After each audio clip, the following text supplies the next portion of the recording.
Welcome to Networking Working, the podcast where real business stories meet meaningful connections. Brought to you by Business Matching UK, the UK's first business matching membership service with a business opportunity guarantee. Whether you're building something new, scaling something established, or just exploring smarter ways to move your business forward, you are in the right place. Welcome back to Networking Working. This week, we're going to hear all about the original BMUK group, PLMS. Welcome back to the podcast, Paul. Hello. Can you take us back to the origins of PLMS? Where did it all begin, and what was the original aim? As I've said in previous episodes, I've been networking and part of business membership organisations for 30 years. Good experiences and bad. And I got to the point after COVID where everybody was coming out to play again, engaging again, and it just felt like nothing had changed. And it was just back in the same groove with the same frustrations. So many people have said to me, even though I've got my own 10-year-old digital business, why don't you set a network up? You're really good at it. You know a lot of people. Just organise it. I said, I haven't got time to do that. But I made the time.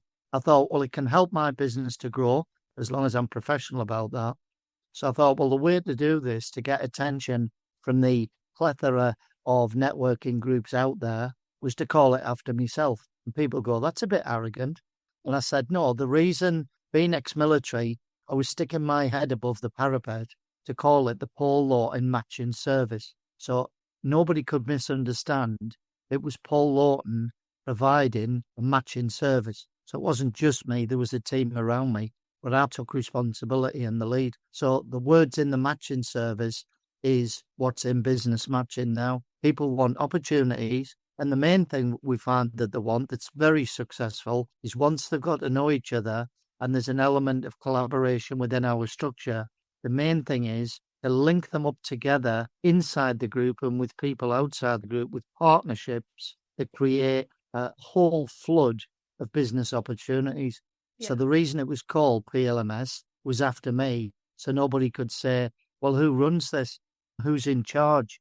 Who does this? Who does that? And some people will have thought, who do you think you are? But on the other hand, someone had to put their hand up and volunteer to start the cultural change in our region. It was only meant to be in our region. I've always dreamt of national, international, but if you can't get it right at home, you're never going to get it right anywhere else.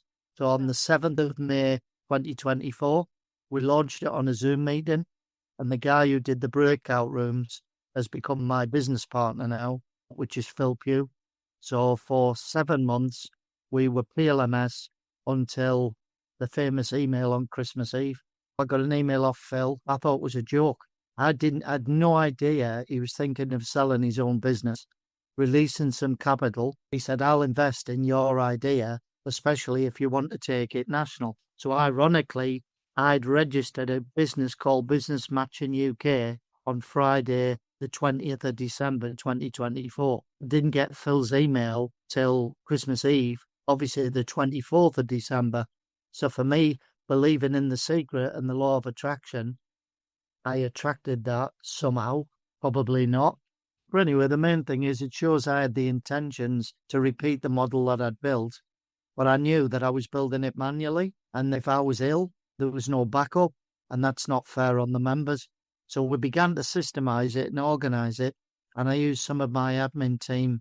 But we entered this year in a very, very different scenario, that Phil was going to digitalize the business, which he's done, and we were going to launch in Leeds and Manchester first, which we've done, and we were going to build the franchise model, which we've 75% done, and then launch to as many towns and cities as we can with 100 members in each town and city in one group only.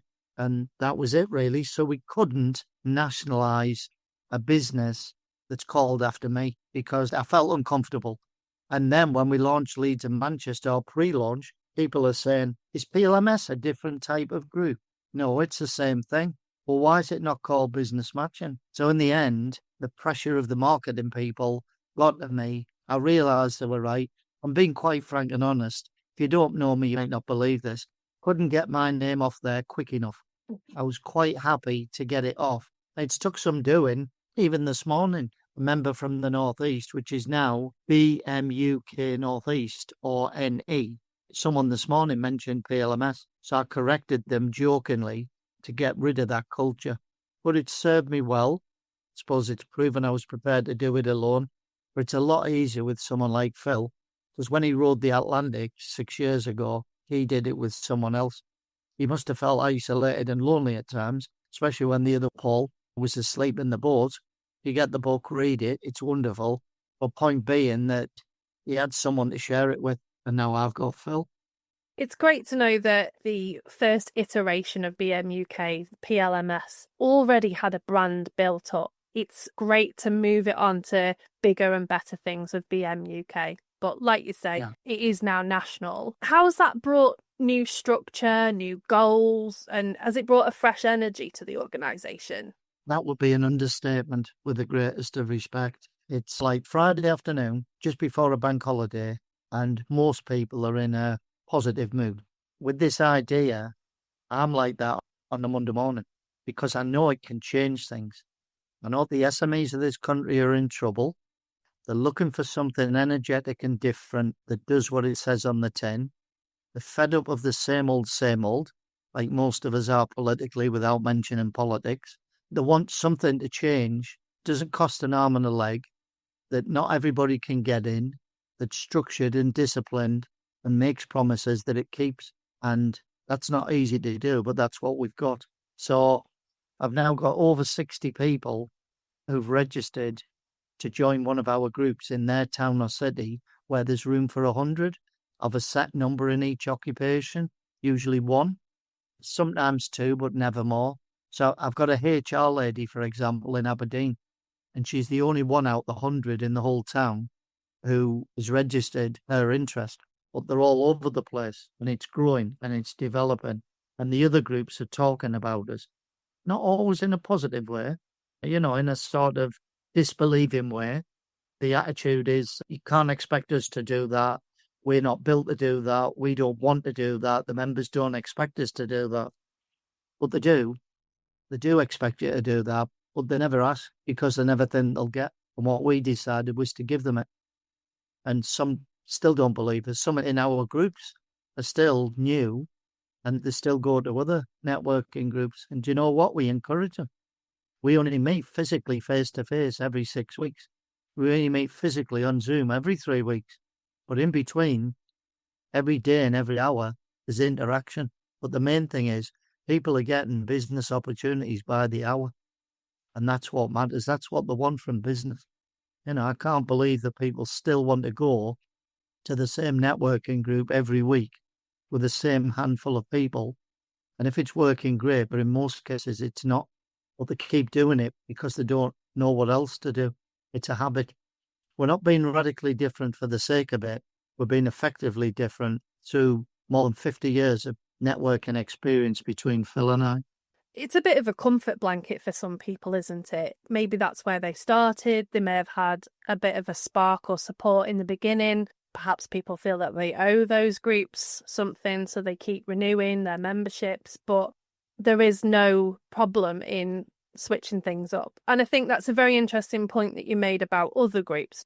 There are some networking groups out there that are specialists for creatives or accountants or whatever. And that complements BMUK very well. And I don't think this is a all your eggs in one basket kind of situation, but definitely your main basket needs to be giving back to you. I agree. Yes. I mean, there's some very well organized groups, but a lot of them now have descended into chit chat, conversation, almost a social aspect. We don't get involved in drinks evenings or lunches, or you'd be lucky if you get a biscuit. But at the end of the day, people are there for work. We're very serious, although we have a good banter between us, as people have witnessed, Phil and I. Don't know which one's Morecambe and which one's Wise. But at the end of the day, we're both very, very serious about creating something that makes a change. And I'm asked every single day the same question. Why is your membership only 6 months? How does the guarantee work? And when you're launching your next group in my city because someone's got the place of my occupational specialism? And the answer always is to the last one, never. Never. We won't open more than one group. But if you've got 195 towns and cities to go to put 100 businesses in, that's nearly 20,000 people. That's going to take some doing and some time, although we're well on the way and we know what to do and how to do it with the franchise experts that we've engaged. In which case, why would we open a second group in the same city, even as huge as Leeds or Manchester, especially Manchester? We could open many groups. But if you think about it, if we've got 2 HR specialists, one big and one small in Manchester, and we open 2 more groups, we need to find opportunities for 6 HR people, not 2. So that's going to be a lot harder. So why make life harder for yourself? We can open up in other towns or cities where we've got no presence. It's always easier to find opportunities for less people who value their position because they've got it. So our dream is, and we think it's going to come true, the franchise people didn't believe me at first, but I think they now can see it. We get the marketing and message right with podcasts like this and the people that we use digitally. If the message goes out to towns and cities before we get there, there's every chance that the groups will be pre-filled, a bit like an Oasis, Coldplay, Glastonbury concert situation, using the system I've talked about, which is oversubscribed by Daniel Priestley, the Australian. We'll be able to pre-fill towns and cities. So the hardest part for our franchisees will be to raise the capital, believe in it, launch and fill the group. But if the group's pre-filled, you only need to raise capital for 8 weeks and they've got the money back and they're in profit and the group's pre-launched. And friends are telling friends, like I've already said, with more than 60 people registered. Now, that's not many. If we're going to go for 5,000 or 20,000, 60 odd isn't many, but we haven't even advertised yet. That's just word of mouth. So people are looking for something different, but they're suspicious and they're right to be so. So we encourage everyone to come to one meeting, preferably the face-to-face, but most of them end up on a Zoom with me. I do 5 or 6 a day. I find out about them first. I won't keep the Zoom with them. Twice this week, I've had to cancel Zooms because their place and their city's gone. And I won't waste people's time on my own. So I'm very polite. I just say, got a set email. I'm really sorry, but your position's gone in your city. If we can keep in touch, because there will be other groups that open up around your city. For example, around Manchester, I suspect we'll end up with a group in Chester and a group in Preston, up and down the M6. But they're nowhere near Manchester, so they're no threat to Manchester. But if somebody in Preston joined the Manchester group, finds out there's one going to Preston and would rather be in that one, it can transfer for free. And then we'll replace them in Manchester. It's quite simple, really. This episode of Networking Working is brought to you by Business Matching UK, the UK's first business matching membership service with a business opportunity guarantee. If you're tired of turning up to networking events that lead nowhere, BMUK guarantees to offer something different.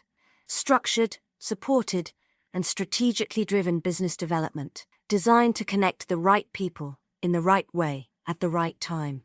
With a blend of face-to-face and online meetings, plus 7 IP and trademark protected mechanisms, BMUK guarantees real business opportunities, and that guarantee is the cornerstone of what makes us different. Stop chasing leads and referrals. Start matching with meaningful opportunities. Register your interest today at www.business-matching.co.uk. Business Matching UK. Matching ambition with opportunity. Just to clarify, if somebody joined the Manchester group, say they were a mortgage advisor, that doesn't stop them being matched with someone who's in the Northeast group. So there's still inter-group collaboration going on, even if they're only one of 2 places in one group, one city. Yes, well, there's room for one mortgage broker in Manchester, which is Michael. So there won't be another one. Well, I'll give you a better example. HR lady joined in Leeds, and the first thing I did was introduce her to the HR people in Manchester and the Northeast. And people go, well, they're competition, aren't they? No, there's so many different facets to HR. They've all booked a Zoom, and I'm sure something will come out of it. So you start with their direct competitors, which sounds ridiculous. Then obviously there's the people in their own group. Then what you're alluding to is there's an intranet on the website that gives them an ability to connect with each other across the cities. And the more cities that come on, the more connections there are. Then they splinter off into sector groups. For example, a sustainability group in the Northeast. It takes a few months to establish this, but the sustainability group in the Northeast has got 14 members in. So that's a lot of members, and they tend to meet after our 6 weekly face-to-face meeting. They stay in the building, we get them an area allocated, and the different groups meet up. And a lot of them get more business in those sector group meetings than in the main meeting, because they're with people who are relevant to them. Another good example, a Northeast member, ironically, was in the same regiment as me, but I didn't know him in the army. We're in the same town. Our paths never crossed. He's been in the Northeast group since it began. There's a guy joined the Leeds group last month. I introduced them then last Saturday. They both got in the cars and vans, and they drove between Leeds and Newcastle, and they met halfway, had a cup of coffee, had a 3-hour meeting, and they've agreed a partnership, and now they're working on projects together. Now, if that's not true collaboration, I don't know what is. So the Leeds meeting at the Village Hotel, who've joined as members as well. So all our meetings in Leeds are at the Village Hotel. And thank goodness it's free car parking. One of the hotels we went to, I won't name, £2.50 an hour for car parking. We don't want stuff like that. So basically, Terry is coming down to the Leeds meeting because he's now in partnership with Artemis. So the pair of them are going after projects together because they both got something unique. They're good lads and they want to work together. And that wouldn't have happened if it wasn't for us. That's what I was saying before about partnerships. We've got to get every member 6 business opportunities for the one-off guarantee in the first 12 months. So those two, with what they're going to get together, with some of the other members are outside of the group, they'll fulfill their guarantee through their partnership, through one introduction. But it's got to be a balanced introduction, a carefully considered introduction. It doesn't happen by chance. So we use AI. We use my comms manager, Dawn, who knows all the members, and she does a 15-minute book call every 5 or 6 weeks. And she asks the set questions, which have been designed specifically. All the information goes into AI, and then the opportunities are sent out. Now, some people say, well, some of these opportunities aren't great, so we don't send them because they're not relevant. But we don't throw them away.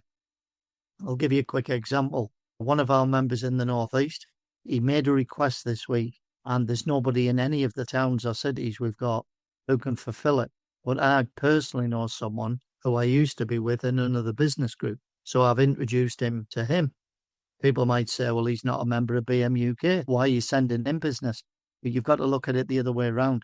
If it gets an opportunity for our member, I don't care if the business is on Mars. It doesn't matter. It's about the member getting the opportunity, preferably with someone in the group. But if there's no one in the group who does what he wanted, which is quite specialist, I've introduced him to a specialist who I know and respect. So he's happy. In which case, there's a tick for Aussie's guarantee, because he's got exactly what he asked for. You mentioned previously that the membership is only 6 months. I'm sure no one's going to assume that after 6 months you kick them out, but that is the minimum membership term, isn't it? It is. The reason it's 6 months is to keep us on our toes, but we provide the members with a 14-point engagement guide. If they totally ignore it, don't engage, and they're gaining no benefit, we reserve the right to ask them to leave after 6 months. Now, I've asked 2 members to leave in Newcastle already.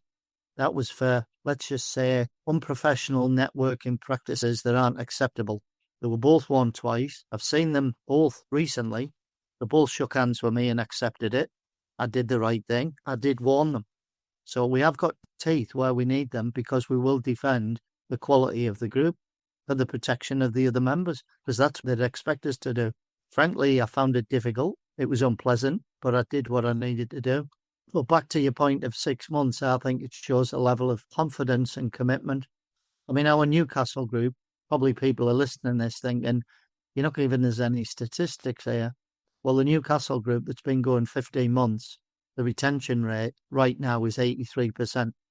People go, oh, you've lost 17%. What happened to them? Some of them didn't engage and they admitted it. Some of them it just didn't work for.